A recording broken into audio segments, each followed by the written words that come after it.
They thought they were going to die. All 174 passengers accepted their fate as the plane fell from the sky. Then a quiet woman stood up and did the impossible. She flew the broken plane like a weapon of war. Fighter jets came to watch the crash. Instead, they saw a miracle that terrified them. The pilots checked her name and went silent. The legend they studied in training had been sitting in seat 23C. Before you watch full story, comment below from which country are you watching. Don't forget to subscribe for more amazing stories. The Boeing 777 cruised through crystalline air at 30,000 feet, its twin engines humming their eternal mechanical prayer while 274 souls breathed recycled atmosphere and dreamed of destinations. In seat 23C, she sat with practiced invisibility, her face angled toward a paperback thriller whose pages turned at intervals calibrated to suggest ordinary engagement rather than the constant tactical awareness that had kept her alive through situations where most would have died screaming. The flight attendants had passed her twice without their eyes focusing, their professional smiles aimed at the space she occupied rather than at her specifically, exactly as she preferred. The businessman beside her had attempted conversation during boarding, made 3 comments about weather and connections, then forgotten her completely when she responded with pleasant vagueness and returned attention to her book. Perfect. She'd perfected this anonymity over countless flights, countless hotels, countless cities where she moved like smoke through crowds that never quite saw her despite looking directly at her face.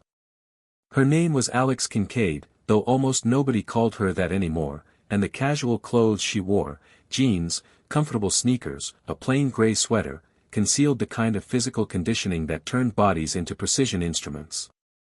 She was 38 years old and looked ordinary enough that security personnel waved her through checkpoints without second glances, that gate agents processed her boarding pass without recognition flickering behind their professional courtesy. She'd been flying since she was 19, had accumulated more hours in military cockpits than most commercial pilots logged in entire careers, had earned a call sign that made hardened fighter jocks straighten their spines when it was spoken in ready rooms and briefing spaces. But none of that showed in seat 23C, where she appeared to be simply another passenger counting the hours until landing, another traveler occupying the anonymous space between departure and arrival. The first indication that something was wrong came as a tremor through the airframe, subtle enough that most passengers didn't consciously register it but significant enough that Alex's body responded before her conscious mind processed the information. Her fingers tightened fractionally on her book while her eyes tracked sideways toward the wing visible through the window, watching for asymmetric behavior or control surface anomalies. The tremor came again, accompanied this time by a sound that existed at the edge of hearing, metal stress, hydraulic pressure fluctuation, something in the aircraft's mechanical symphony playing a note that didn't belong. She closed her book slowly, her expression remaining carefully neutral while her mind began running through system architectures and failure cascades with the automatic precision of someone who'd spent 20 years studying how machines died. The captain's voice came over the intercom, professionally calm but with an undertone that Alex recognized immediately as controlled fear. "Ladies and gentlemen, this is Captain Morrison speaking. We're experiencing some minor technical difficulties and will be descending to a lower altitude as a precautionary measure. Please return to your seats and ensure your seatbelts are securely fastened. Flight attendants, prepare the cabin for landing."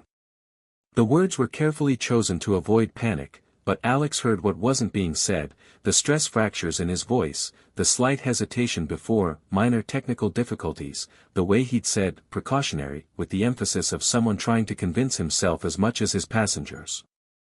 She'd used that same tone herself once, over Bosnia, when her F-16 had taken a missile fragment through the hydraulics and she'd needed her wingman to stay calm while she figured out whether she was riding the jet down or ejecting into hostile territory. The descent began too steeply, the nose dropping with an urgency that contradicted the captain's reassuring words. Passengers began murmuring, nervous laughter mixing with concerned questions as the aircraft's behavior exceeded normal parameters. The flight attendants moved through the aisles with fixed smiles, checking seatbelts and securing loose items, but Alex could see the fear bleeding through their training, the way one attendant's hands shook slightly as she reached for an overhead bin, the way another kept glancing toward the cockpit with an expression that suggested she'd received information from the flight deck that contradicted the captain's public announcements. The businessman beside Alex gripped his armrests, knuckles whitening, and across the aisle a mother pulled her daughter closer with protective instinct that recognized danger even when the mind refused to name it. Then the aircraft rolled hard left, 30 degrees of bank angle appearing without warning and accompanied by a shudder that ran through the entire structure like a living thing convulsing. Overhead bins rattled, carry-on luggage shifted despite being stowed, and the wing visible through Alex's window dipped toward Earth with the kind of aggressive movement that didn't belong to commercial aviation's careful choreography. People screamed. The flight attendants grabbed for support, their professional composure fracturing as the aircraft's behavior crossed the line from concerning to terrifying. Alex's mind processed the roll with clinical precision: control surface malfunction, probably multiple hydraulic failures, the pilot's fighting systems that were no longer responding to input with predictable results. She'd felt this before, had lived through variations of this particular emergency, knew exactly how quickly it could cascade from manageable to catastrophic if the people in the cockpit didn't have the right training and the right instincts and the right experience with flying broken machines. The aircraft recovered from the roll but began porpoising, nose pitching up and down in oscillations that suggested the pilots were fighting an aircraft that had stopped obeying the fundamental principles of aerodynamic stability. The captain came back on the intercom, his voice now stripped of pretense. "This is Captain Morrison. We are declaring an emergency. Flight attendants, prepare the cabin for emergency landing. Passengers, listen carefully to your flight attendants and follow their instructions exactly." The click as he terminated the announcement was followed by chaos, passengers crying, shouting, praying, the fabric of social order disintegrating as 174 people simultaneously realized they might be minutes away from violent death. The businessman beside Alex was hyperventilating, his face gray with terror, and throughout the cabin the same scene repeated itself in countless variations, each passenger confronting their mortality with whatever psychological resources they possessed. Alex remained completely still, her body relaxed against the seat while her mind worked through the emergency with the clarity that came from having survived situations where hesitation measured the difference between life and death. She recognized this failure cascade, had studied it in classified briefings, had trained against it in simulators, knew that commercial pilots typically had about 90 seconds of training on this particular combination of hydraulic failures before the scenario was abandoned as too catastrophic to be worth extensive practice. The pilots up front would be following emergency checklists, trying procedures designed for single-system failures while dealing with multiple simultaneous malfunctions that turned their training into suggestions rather than solutions. They were good pilots, she could tell from how they were managing the aircraft's increasingly violent behavior, but they were operating at the edge of their professional knowledge and running out of options. She could stay in her seat. She could maintain her carefully constructed anonymity, could remain invisible while the aircraft died around her, could preserve the civilian life she'd built over the last 3 years by letting the emergency resolve itself according to whatever statistical probability governed commercial aviation disasters. 174 people would die, but they'd die without her true identity becoming exposed, without the media attention and military debriefings and congressional inquiries that would follow if she intervened. She could keep her secrets. She could stay hidden. The thought lasted approximately 2 seconds before her body was already moving, seatbelt releasing, hands gripping the seat backs as she made her way forward against the aircraft's pitching motion. The forward galley was chaos, flight attendants huddled together, one crying openly, another speaking urgently into the interphone while trying to reach the cockpit. Alex touched the nearest attendant's shoulder, her voice calm and absolutely certain. "I need you to get me into the cockpit right now. I'm a pilot. I can help." The attendant stared at her with incomprehension, shock overriding normal decision-making processes, so Alex repeated herself with the kind of command authority that made people's bodies obey before their minds caught up. "Open the cockpit door. Now. Tell them Captain Kincaid is coming through. They're running out of time and I'm their only option." The attendant fumbled with the interphone, spoke rapid words Alex couldn't hear over the aircraft's mechanical screaming, then moved to unlock the reinforced door. It swung open to reveal a cockpit drowning in warning lights and alarm bells, 2 pilots fighting controls that responded with the sluggish unpredictability of systems operating beyond their design parameters. The captain, Morrison, gray-haired and sweating through his uniform shirt, glanced back at her with wild eyes. "Ma'am, you need to return to your seat immediately." "We're in an emergency situation," Alex cut him off with 3 words that made both pilots freeze. "Starboard hydraulics gone." Morrison stared at her, his brain trying to process how a passenger could diagnose his emergency with that precision, and Alex used his hesitation to slide into the cockpit, pulling the door shut behind her. "Complete hydraulic failure on the right system, partial failure on the left, and you're getting asymmetric control responses that are about 30 seconds away from sending this aircraft into an unrecoverable spiral. Your training says to isolate the failed systems and fly on backup hydraulics, but that's not going to work because the cascading failures are affecting your backup systems faster than you can compensate. You need to stop following the checklist and start flying this like a combat aircraft with battle damage." She delivered the assessment in 15 seconds, her voice cutting through the chaos with the absolute certainty of someone who'd lived through variations of this scenario and survived. The co-pilot, younger and clearly terrified, found his voice. "Who the hell are you?" Alex ignored him, her attention focused on the captain, reading the man's face for the decision she needed him to make. Morrison was good, she could see it in how his hands never stopped working the controls even while his mind processed this impossible situation, could see it in how he'd kept the aircraft flying this long despite system failures that should have killed them already. But good wasn't going to be enough. He needed to make a choice that violated every protocol he'd been taught, needed to hand tactical control of his aircraft to a stranger who claimed expertise he couldn't verify while 174 lives depended on him making the right decision in the next 10 seconds. "You're a passenger," Morrison said, his voice fighting for control. "Even if you're a pilot, you're not type-rated on this aircraft, you don't know my systems," Alex interrupted him with technical precision that made both pilots freeze.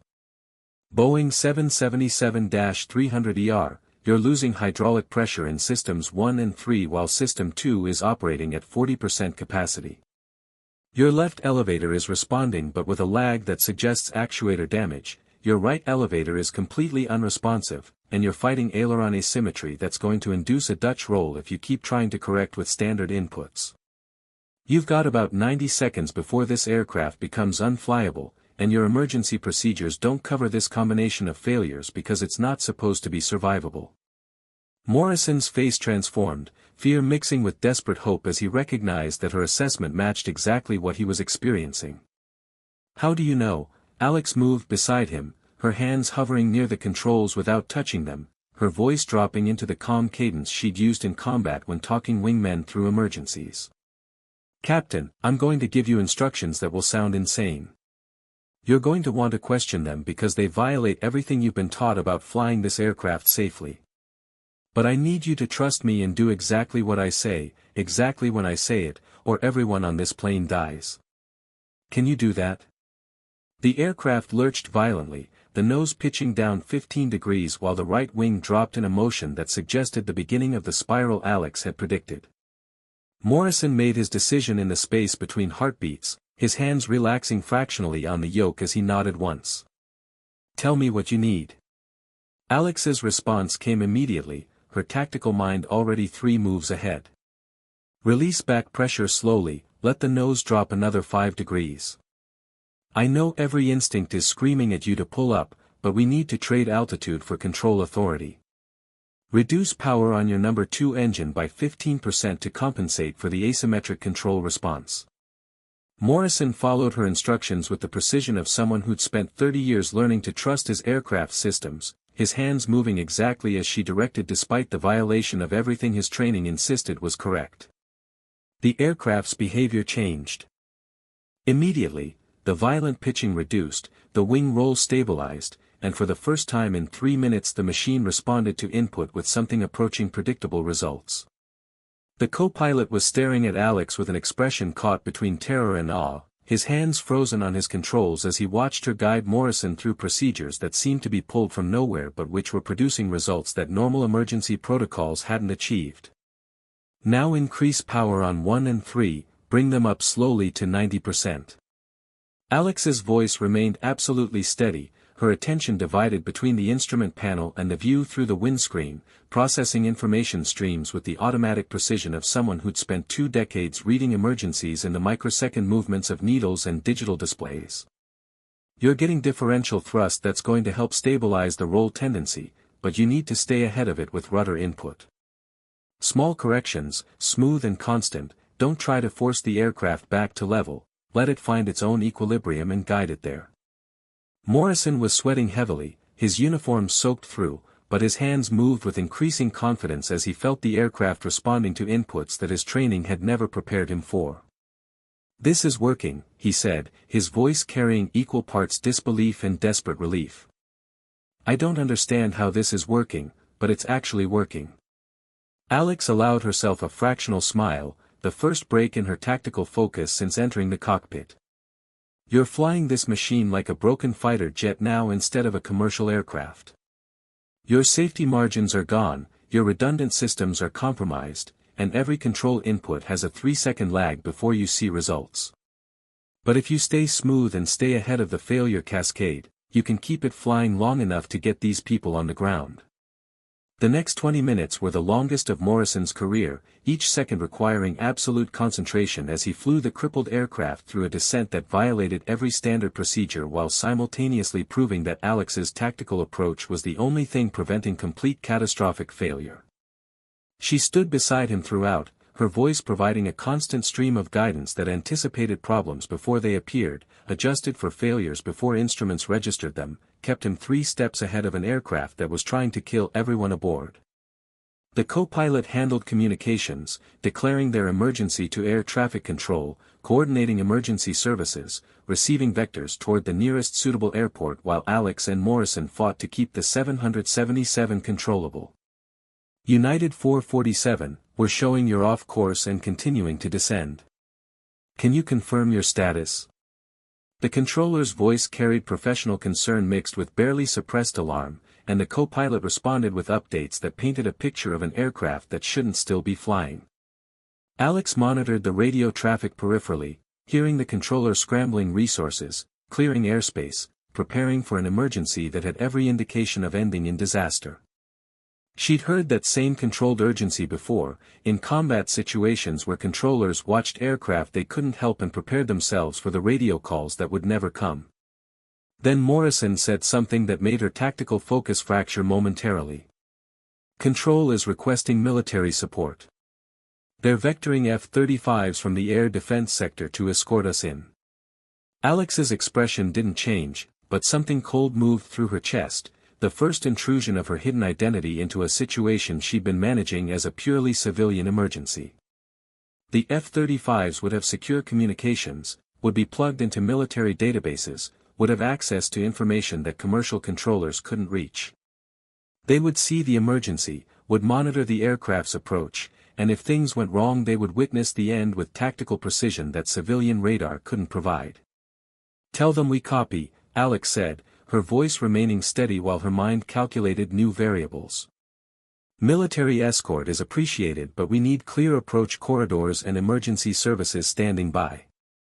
Morrison glanced at her with renewed curiosity, something in her response suggesting familiarity with military protocols that went beyond civilian pilot training, but the aircraft chose that moment to develop a new oscillation and his attention snapped back to the controls.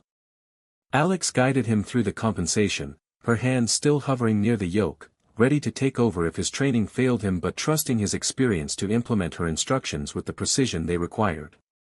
The F-35s appeared off their right wing 10 minutes later, 2 angular shapes sliding into formation with the kind of effortless precision that suggested pilots who flew these positions in their sleep. Alex saw them through the cockpit window, those familiar lines triggering memories she'd spent 3 years trying to leave behind, the weight of a helmet, the pressure of a G-suit during hard turns, the particular quality of light at 40,000 feet where the sky turned colors that didn't exist at ground level. She'd flown formations like this herself, had escorted crippled aircraft, had talked damaged birds toward emergency landings while calculating whether they'd make it or whether she'd be witnessing deaths she couldn't prevent. The F-35 pilots were doing that now, watching her aircraft, assessing its behavior, preparing to document whatever happened next. "United 447, Lightning 21 has you visual. We're with you all the way down. The F-35 pilot's voice came through the radio with the calm professionalism that was universal among military aviators, and Alex recognized the undertone of respect that fighter pilots reserved for commercial crews dealing with emergencies that exceeded normal training. They thought they were escorting a commercial crew struggling heroically against impossible circumstances. They had no idea who was actually flying the aircraft, had no reason to suspect that the tactical approaches Morrison was using came from someone whose expertise exceeded their own in specific ways. The landing gear became the next crisis. The hydraulic failures meant the gear had to be extended using the backup systems, and even those were compromised by the cascading malfunctions that had turned the aircraft into a machine held together by physics and determination rather than engineering redundancy. Alex talked Morrison through the gear extension, monitoring the indicators as the wheels deployed with agonizing slowness, only 2 of 3 showing green lights initially before the third finally locked with a mechanical thunk they could feel through the airframe. Gear down and locked, Morrison reported, his voice carrying exhaustion mixed with fragile hope. We might actually survive this. Might is doing a lot of work in that sentence, Alex replied, allowing herself a moment of dark humor that made the co-pilot laugh despite everything, a brief sound that released some of the impossible tension filling the cockpit. The airport was visible now, runways lit like a beacon in the approaching dusk, emergency vehicles already staged and waiting for an arrival that might be landing or might be controlled crash depending on variables nobody could predict. Alex had Morrison begin the final approach high and fast, trading altitude and airspeed for control authority, preparing to grease the landing with techniques that were more tactical recovery than commercial procedure. That's when the F-35 pilot's voice came back on the radio, but now addressing someone else, using a frequency that Alex recognized as military secure communications that somehow was bleeding through to the commercial radio. Control, Lightning 21. Can you confirm the passenger assist reported by United 447? We're showing tactical approaches that are unusual for commercial operations. There was a pause, and then another voice, ground-based military operations, responded with information that made Alex's heart stop. Lightning 21, stand by. We're pulling the flight manifest now and cross-referencing with military databases for passenger authorization to assist with emergency operations. Morrison glanced at Alex with sudden sharp attention, questions forming behind his eyes, but she kept her focus locked forward, her voice maintaining the same steady guidance. Start reducing power on final, we need to be at approach speed before we cross the threshold. Your left engine is going to spool down slower than normal, so compensate early.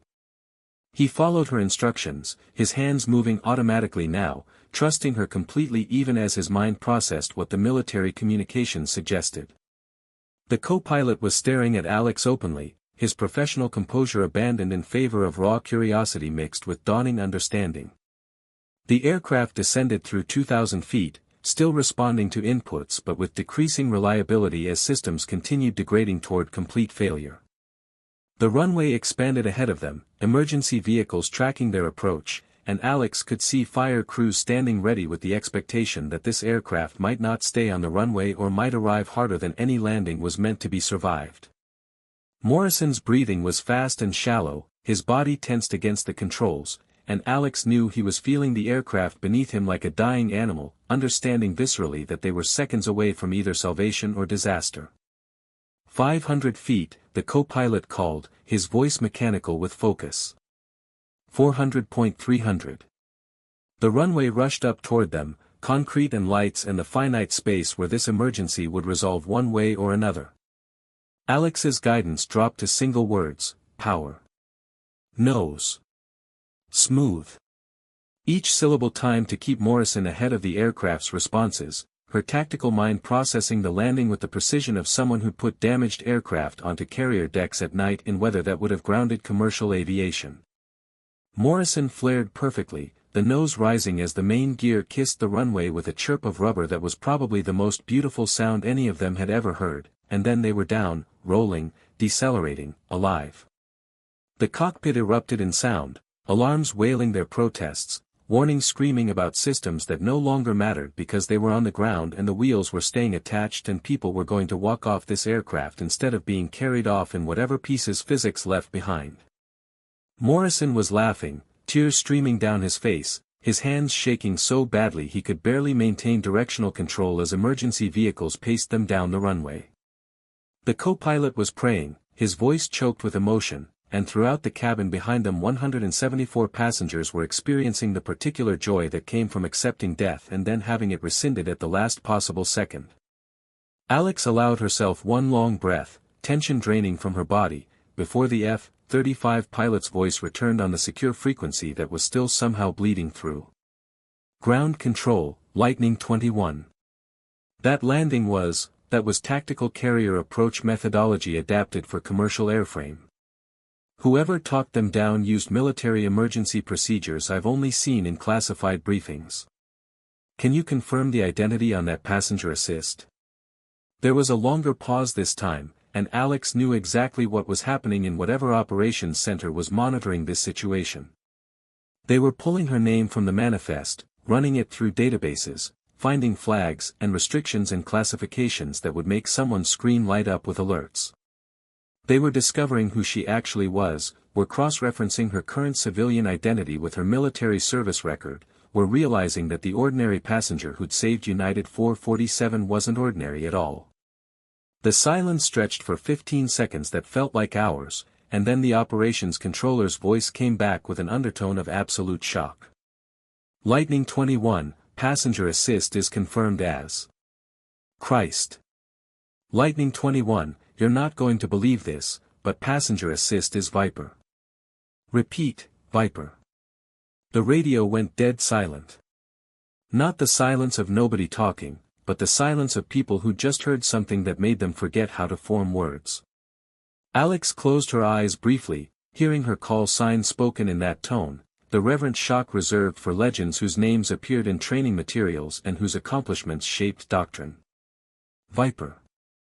She hadn't heard herself called that in 3 years, hadn't worn the identity in public since she'd resigned her commission and disappeared into the civilian world where nobody knew what she'd done or who she'd been. Morrison turned to stare at her, his exhaustion momentarily forgotten in shock. Viper, he repeated, his voice barely a whisper. You're Viper. The Viper. Bosnia, Syria, Taiwan Straits, Alex held up a hand, stopping him, her face carefully neutral. Right now I'm just a passenger who helped out during an emergency. That's all. But she could see in his eyes that it was far too late for that particular fiction, could see him reprocessing everything that had happened through the lens of her true identity, understanding now why her guidance had saved them when it shouldn't have been possible. The F-35 pilot came back on the radio, his voice transformed by recognition. Viper, Lightning 21. It's an honor, ma'am. We've studied your tactics at the academy. That was beautiful. 174 souls saved by the best stick to ever fly combat operations. Welcome home. The simple phrase carried weight that made Alex's throat tight, welcome home, as though saving a commercial aircraft had somehow pulled her back into the community she'd left behind, as though 3 years of anonymity had been erased by 30 minutes of emergency procedures.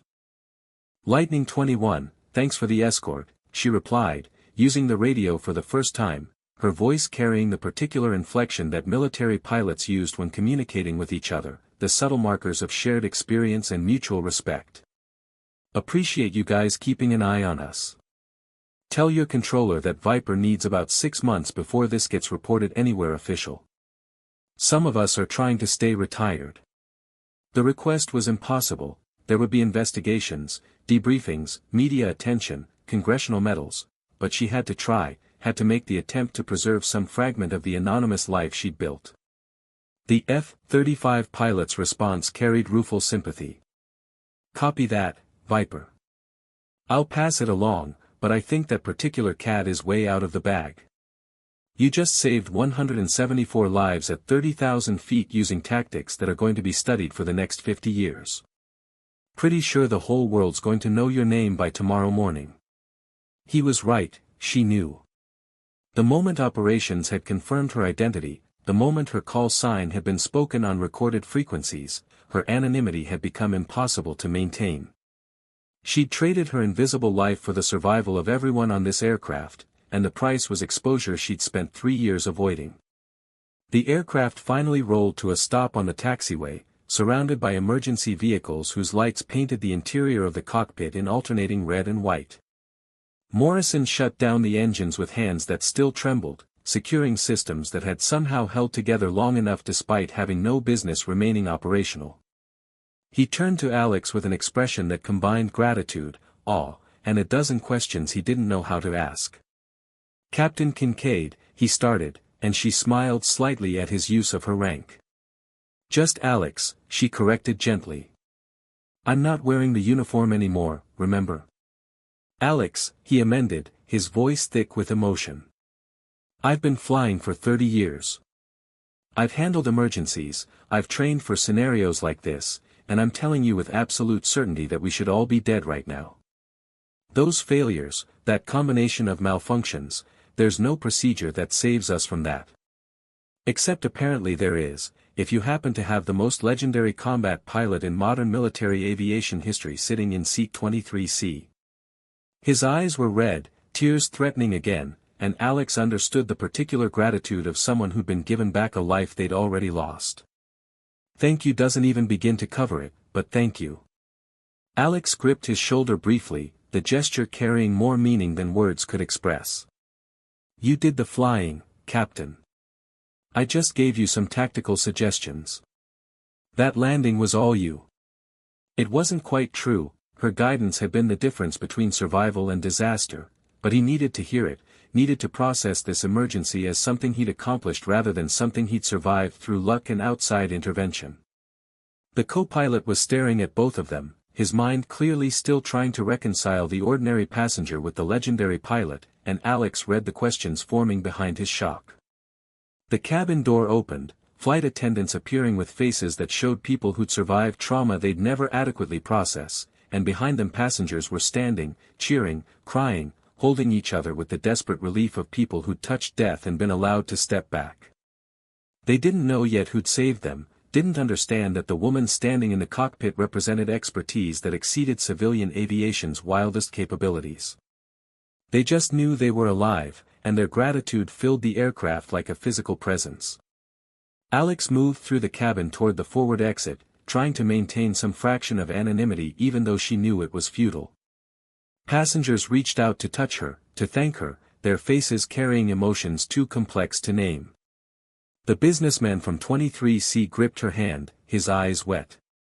You saved us, he said simply, his voice carrying the particular quality of truth that needed no elaboration. Whatever else happens, whatever your story is, you saved my life today. My daughter gets to see her father again because of you. Alex nodded, unable to find adequate words, and continued moving toward the exit where emergency responders were waiting. She stepped out into chaos, fire crews and paramedics and airport officials, all moving with the organized urgency that followed any major emergency. But there was something else too, a cluster of military personnel in flight suits who'd appeared with the speed that suggested they'd been scrambled the moment her identity was confirmed. They stood at attention as she descended the stairs, their posture carrying the respect that elite pilots reserve for others who'd proven themselves in circumstances where proof meant survival against impossible odds. A colonel stepped forward, his face showing someone who'd clearly been woken from sleep and driven here at speeds that civilian traffic laws didn't contemplate. Captain Kincaid, he said formally, using her rank despite her civilian clothes. I'm Colonel Marcus Webb, Deputy Commander of the Tactical Air Wing. I've been instructed by Pacific Air Forces Command to extend their gratitude for your actions tonight and to request your cooperation with the investigation that's going to follow. His tone was respectful but carried undertones suggesting this request was actually a military order disguised in polite language. Alex looked at him for a long moment, reading the situation with the tactical clarity that had kept her alive through 20 years of service.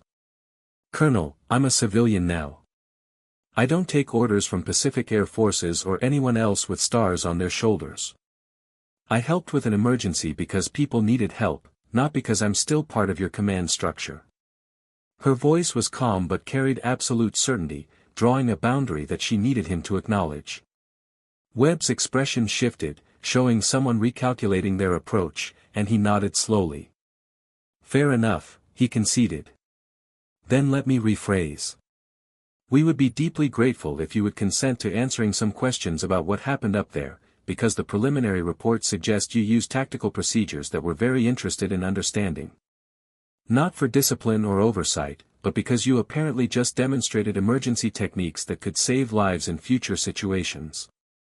His reframing was skillful, appealing to her desire to help rather than her obligation to serve, and Alex recognized the manipulation even while appreciating his honesty about it. I'll cooperate with reasonable debriefings, she said carefully.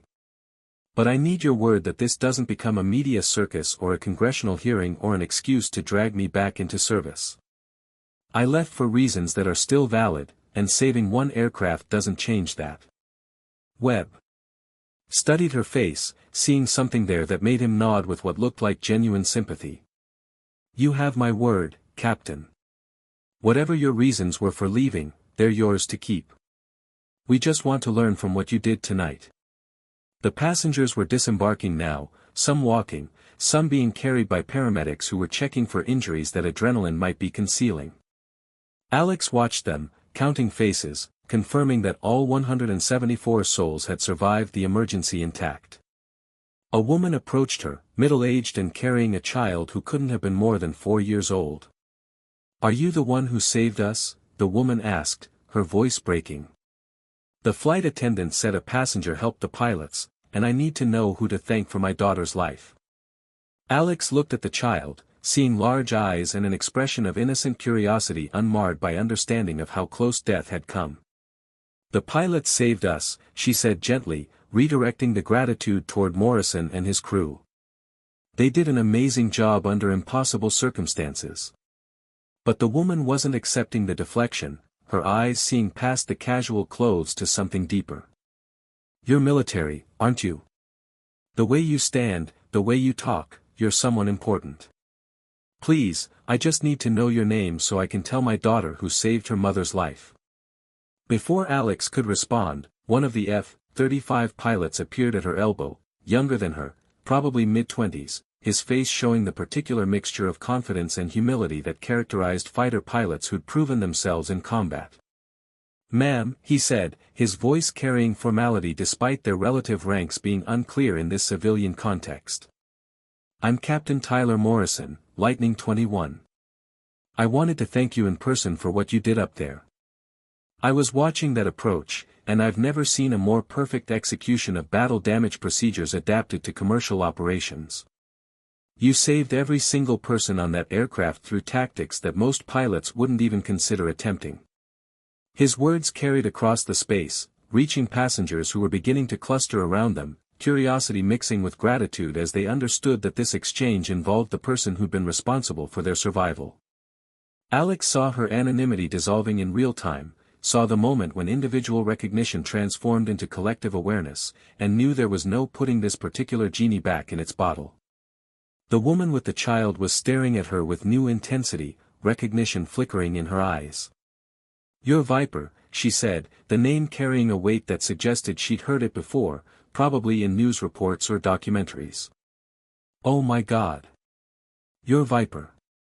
The name rippled through the crowd, passengers repeating it to each other, pulling out phones to search for information that would explain why that particular call sign carried such significance. Alex watched it happen with the resignation of someone who'd known this exposure was inevitable from the moment she'd decided to enter that cockpit. Her anonymous life was over, sacrificed in exchange for 174 survivors who would never have existed if she'd chosen to preserve her invisibility. It was a trade she'd make again, but that didn't make the loss feel any less profound. Captain Tyler Morrison, the F-35 pilot, no relation to the commercial captain, was looking at her with undisguised admiration. Ma'am, I'm curious about something. That tactical approach you used, adapting carrier landing methodology to a compromised commercial airframe, that's not in any training manual I've ever seen. Where did you learn that? His question was professional curiosity mixed with the desire to understand how legends developed the expertise that made them legendary, and Alex recognized the familiar pattern of younger pilots trying to extract lessons from veterans who'd survived situations where survival shouldn't have been possible. "You learn it by flying broken airplanes and not dying," she replied, her voice carrying dark humor that acknowledged the reality beneath the tactics. "Every emergency teaches you something about what machines can survive when conventional wisdom says they can't.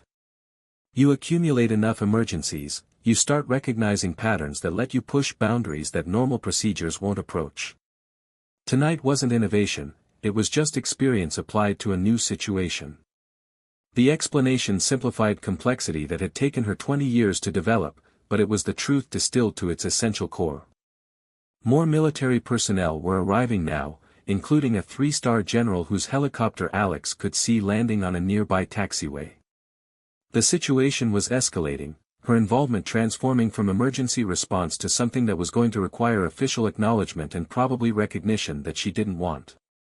She could see the trajectory, the media attention, the ceremonies, the inevitable requests for her to consult on training programs or return to active duty. Everything she'd been avoiding for 3 years was about to descend on her life with the inevitability of weather patterns. The general approached with the confidence of someone used to deference, but his eyes when they met Alex's showed genuine respect rather than command authority. "Captain Kincaid," he said, offering his hand. "General Raymond Martinez, Pacific Air Forces. I want to personally thank you for your actions tonight. You've just demonstrated why some people's expertise exceeds what civilian aviation typically recognizes, and you've saved lives in a situation where conventional procedures would have resulted in catastrophic loss. The nation owes you a debt that can't adequately be repaid." Alex shook his hand, reading the subtext beneath his formal gratitude. "General, I appreciate the acknowledgement, but I need you to understand something clearly. I'm retired.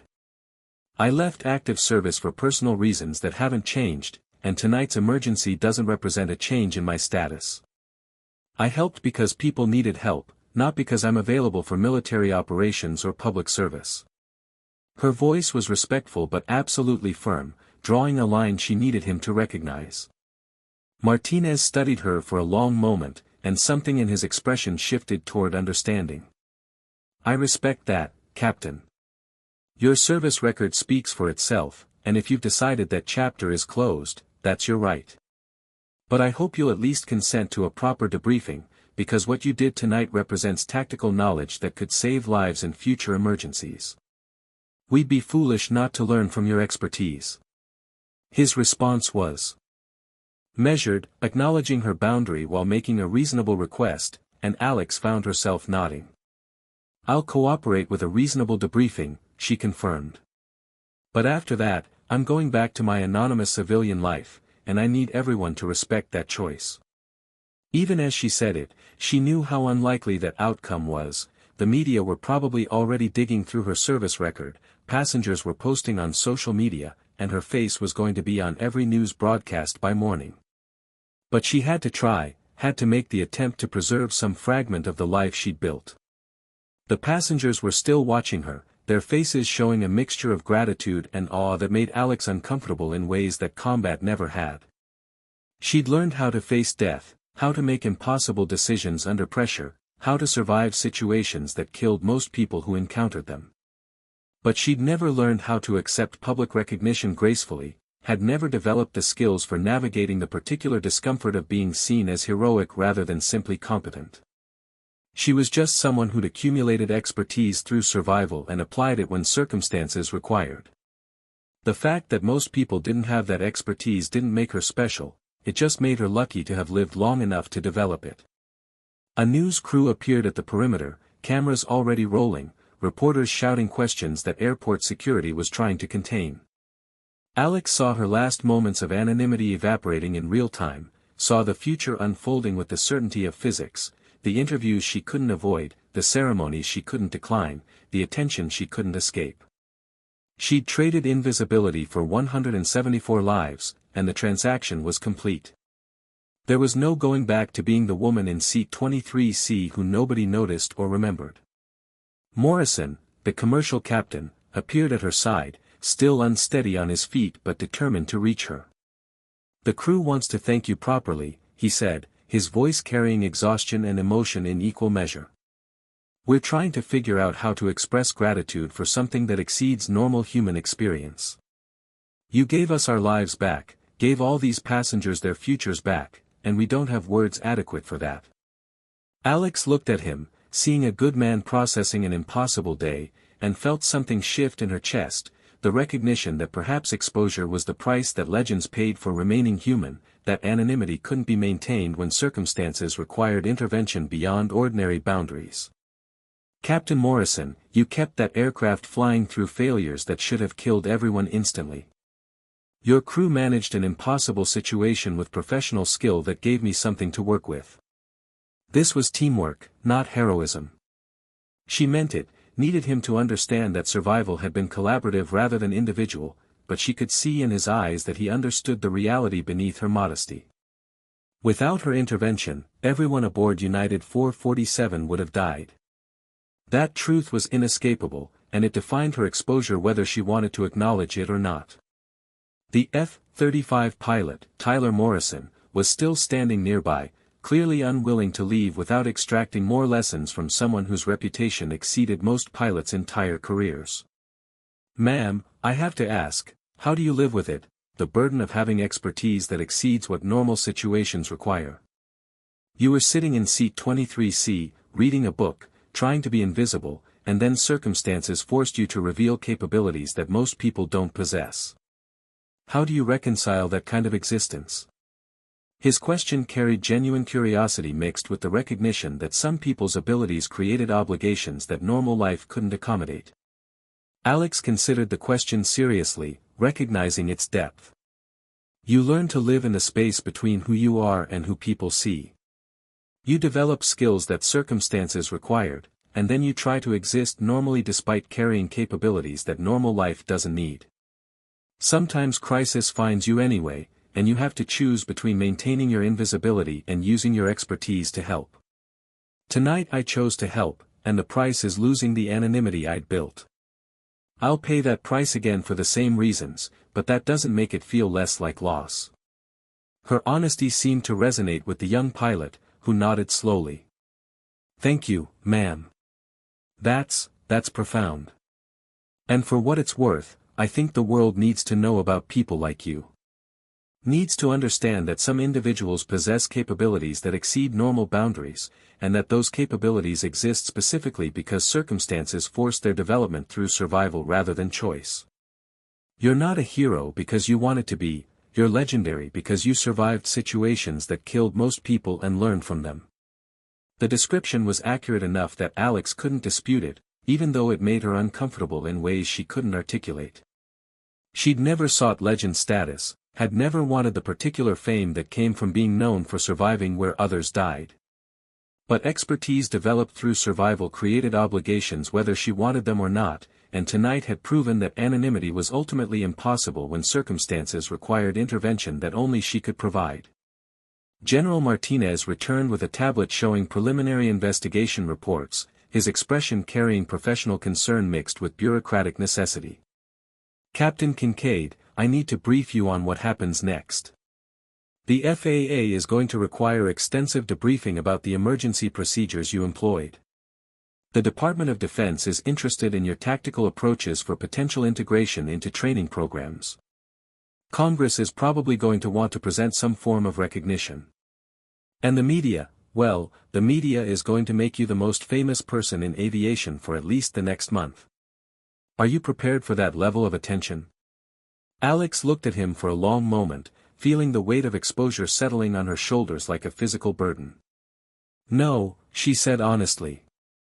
"I'm not prepared for it, didn't want it, and would give almost anything to return to being invisible. But I understand that choice was made the moment I entered that cockpit, and I'll handle whatever consequences follow because the alternative was letting 174 people die. So brief me on the requirements, tell me what cooperation is mandatory versus optional, and help me navigate this in ways that minimize the disruption to the civilian life I've built." Martinez's expression softened, showing sympathy that suggested he understood more than his rank might indicate. "I'll do what I can to protect your privacy and minimize the circus, Captain. You have my word on that. But you need to understand that what you did tonight was extraordinary enough that no amount of management is going to keep it quiet. You saved 174 lives using tactics that are going to be studied for decades. That kind of expertise combined with that kind of outcome creates legend whether you want it or not." He was right, she knew. Legends weren't chosen, they emerged from the intersection of extraordinary capability and impossible circumstances, documented by survivors who needed to explain their survival through individual excellence rather than statistical luck. She'd become legendary not through ambition but through the accumulated weight of emergencies survived and lives saved, and tonight had been the exposure that made that legend impossible to conceal. The passengers were beginning to disperse, taken to hotels or hospitals for observation, each carrying their own version of tonight's story. They'd survived because someone extraordinary happened to be in seat 23C, and that truth would define their understanding of the emergency regardless of how Alex tried to frame it. She'd been invisible, and now she was legendary, and the transformation was complete and irreversible. As airport personnel began clearing the scene, as military officers coordinated their debriefings and security personnel managed the media presence, Alex stood for a moment looking at the aircraft that had almost become 174 coffins carried by a metal tube that had stopped obeying the fundamental principles of aerodynamic survival. She'd saved them all, had pulled off an emergency recovery that would be analyzed and discussed and incorporated into training programs for as long as people flew machines through the sky. The price was her anonymity, her carefully constructed civilian existence, her freedom to move through the world unseen. But looking at the faces of survivors as they departed, the businessmen who'd sat beside her, the mother with her young daughter, Captain Morrison and his crew, Alex knew she'd make the same choice again without hesitation. Some things were worth more than anonymity. Some obligations exceeded personal preference. And sometimes the only way to save lives was to sacrifice the invisibility that made civilian existence possible. She was Viper again, whether she wanted to be or not. The call sign she'd left behind had found her at 30,000 feet, had emerged through the emergency procedures that only someone with her expertise could execute, and now it would follow her through whatever came next. The burden of being extraordinary, the cost of possessing capabilities that exceeded normal boundaries, was the loss of the ordinary life she'd built in the 3 years since leaving service. Colonel Webb approached one final time, his expression showing someone who'd been tasked with managing a situation beyond normal parameters. "Captain, we have quarters prepared at the base if you need somewhere to decompress before the debriefings begin. Given the media attention, it might be more comfortable than trying to find a hotel." His offer was thoughtful, acknowledging that tonight's aftermath would require navigation that civilian resources couldn't easily provide. Alex nodded, accepting his hospitality because the alternative was exposure she wasn't ready to handle. "Thank you, Colonel. I appreciate the consideration." She followed him toward a waiting vehicle, leaving behind the aircraft and the passengers and the scene of her exposure. Tomorrow would bring investigations and recognition and media attention that would define her existence for however long the public remained interested in heroes. But tonight she could rest in the knowledge that 174 people were alive who shouldn't be, that her sacrifice of anonymity had purchased futures that would otherwise have ended at 30,000 feet in a catastrophic spiral nobody could survive. She was Viper. She was legendary. She was exhausted and exposed and uncertain about what came next. But she was alive, and so were 174 others who'd boarded United 447 with the ordinary expectation of routine travel. That outcome, purchased with the price of her hidden identity, was enough. It had to be enough. Because the alternative, maintaining invisibility while passengers died, was a choice she could never have lived with, regardless of what it cost her personal peace. The vehicle pulled away from the airport, leaving behind the emergency lights and military personnel and survivors who would remember this night for the rest of their lives. Alex leaned back against the seat, feeling the tension of the last hour settling into her bones, and allowed herself to acknowledge the truth she'd been avoiding: she'd never really stopped being Viper. The call sign wasn't something you earned through service and then discarded when you left, it was who you became through accumulated survival, and it stayed with you whether you wore the uniform or not. 3 years of anonymity had been an illusion, a temporary invisibility that circumstances had finally stripped away. She was a legend whether she wanted to be or not, and tonight had proven that legends couldn't stay hidden when crisis required the expertise that made them legendary. It was the fundamental paradox of her existence: the more skilled you became at saving lives, the less possible it became to live quietly among those whose lives would never require extraordinary intervention. She closed her eyes, letting exhaustion begin the process of recovery, and thought about the businessman in 23C who'd forgotten her face minutes after conversation, who now would never forget the ordinary-appearing passenger who'd saved his life. That transformation, from invisible to unforgettable, was complete. She was seen now, truly seen, in ways that would make normal existence impossible for however long the recognition persisted. But 174 people were alive. And in the end, that was the only metric that mattered. That was the burden and the gift of being extraordinary. You couldn't choose when circumstances would require your expertise, but you could choose whether to use it when crisis arrived. She'd made her choice. And now she'd live with the consequences, whatever they might be. Viper was home, whether she'd wanted to come home or not. And somewhere in the sky above, F-35 pilots were returning to base carrying the story of how one of aviation's greatest legends had emerged from anonymity to save 174 lives using tactics they'd only seen in classified briefings.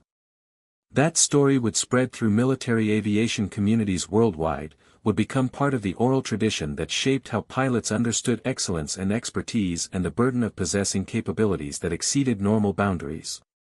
She'd tried to disappear. Circumstances had found her anyway. And now she'd figure out how to exist in the space between legend and human, between extraordinary capability and ordinary desire for peace. It wouldn't be easy. But nothing worth doing ever was. The vehicle carried her toward whatever came next, leaving behind the scene of her exposure and the aircraft she'd saved and the survivors who'd never forget the mysterious passenger who turned out to be anything but ordinary. And in the quiet darkness of the back seat, Alex Kincaid, call sign Viper, began the process of accepting that some identities couldn't be abandoned, that some expertise created obligations that lasted beyond service, and that sometimes the only way to remain human while being legendary was to accept both truths as inseparable parts of the same complex existence. She'd saved 174 lives tonight. Tomorrow she'd face the consequences. And somehow, she'd find a way to keep living despite being unable to return to the invisibility that had made civilian life possible. Because that's what legends did: they survived, they adapted, and they carried the burden of their extraordinary capabilities through whatever circumstances emerged, whether chosen or imposed. And in the end, that was enough. It had to be.